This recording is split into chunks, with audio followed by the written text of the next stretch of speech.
professor foi demitido após ele pedir para que alunas ficassem só de sutiã após uma suposta aula aí de anatomia.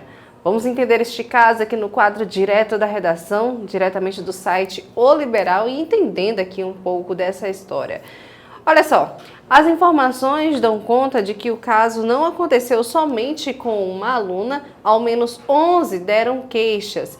Elas mesmo denunciaram a conduta do docente dentro e fora do ambiente acadêmico.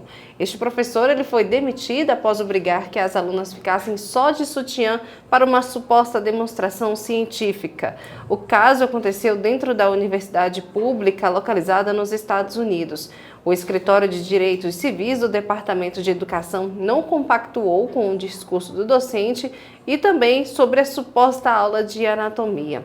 O caso não aconteceu somente com uma aluna, ao menos 11 deram queixas. O professor lecionava no Centro de Ciências da Saúde do campus e fez comentários inapropriados sobre o corpo das estudantes. Elas mesmas denunciaram a conduta do docente dentro e fora do ambiente acadêmico. Inicialmente, a universidade colocou o professor em licença remunerada durante o período de investigação, que durou 3 meses. O relatório final revelou que o professor, cuja identidade foi mantida em sigilo, exigiu que elas usassem apenas sutiãs esportivas. Depois de removerem as camisas, elas colocaram jaleco, mas o professor insistiu que retirassem os jalecos. Além disso, o professor fez comentários sobre os mamilos e o posicionamento das mamas das alunas, pedindo que elas separassem para que pudessem realizar uma avaliação. A direção disse que adotou medidas para informar os estudantes e oferecer suporte aos pacientes.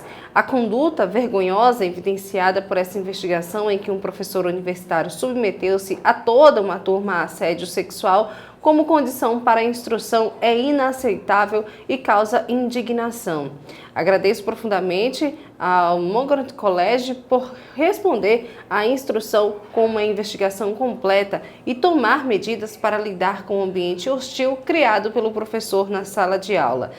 E o garimpo ilegal devasta uma área em 118 hectares no Amazonas e também em Rondônia.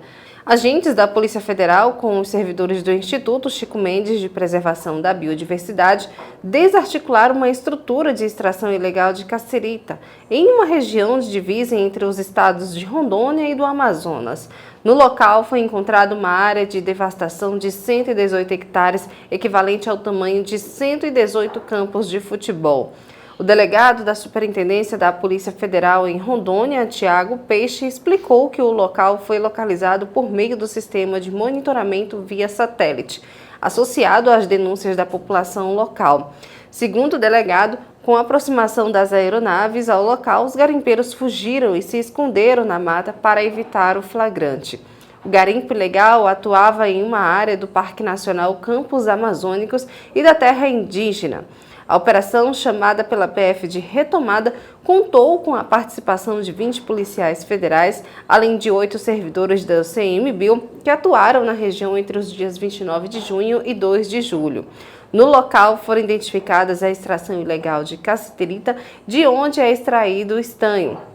Segundo Tiago Peixe, esse tipo de garimpo ilegal causa graves prejuízos ambientais. Além do desmatamento, há ainda o risco de contaminação por combustíveis e substâncias tóxicas usadas na resumidora, equipamento que separa o minério da terra.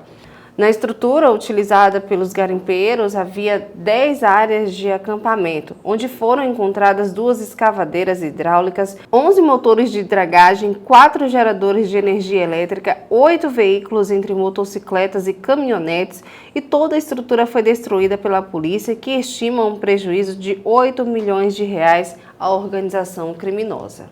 E começa as obras de fundação das novas pontes do Rio Tocantins.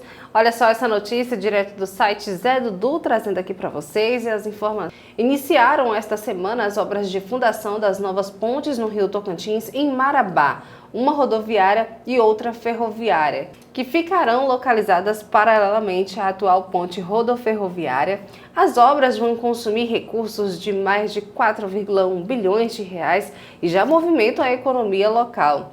Atualmente estão trabalhando diretamente nas obras 457 operários, dos quais 377 são de Marabá, segundo informou Eduardo Meira, líder do consórcio Ponte Rio Tocantins, responsável pela construção durante reunião da Comissão de Desenvolvimento da Câmara Municipal de Marabá.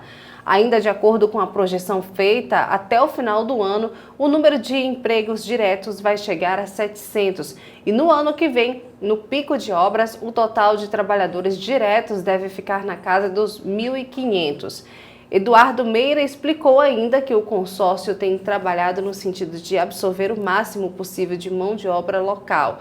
A grande massa é de funcionários para realizar a obra. A gente dá prioridade a quem reside na área diretamente afetada. Grande parte é de São Félix, Morada Nova e Nova Marabá. E o quadro direto da redação vai ficando, não esquecendo de você participar e comentar aí também, tá bom? Até a próxima!